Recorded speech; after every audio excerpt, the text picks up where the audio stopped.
సాయంకాల సమయములో సంధ్యాదీపారాధనలో వచ్చును తల్లి మహాలక్ష్మి, వచ్చును తల్లి వరలక్ష్మి. కాళ్లకు గజ్జెలు కట్టింది, మెడలో హారము వేసింది, పిలచిన వెంటనే పలికింది, అడిగినదంతా ఇచ్చింది. సాయంకాల సమయములో సంధ్యాదీపారాధనలో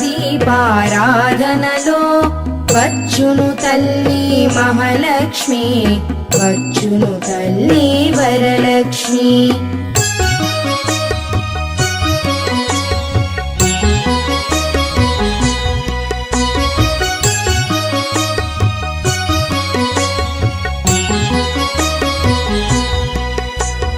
ధనములని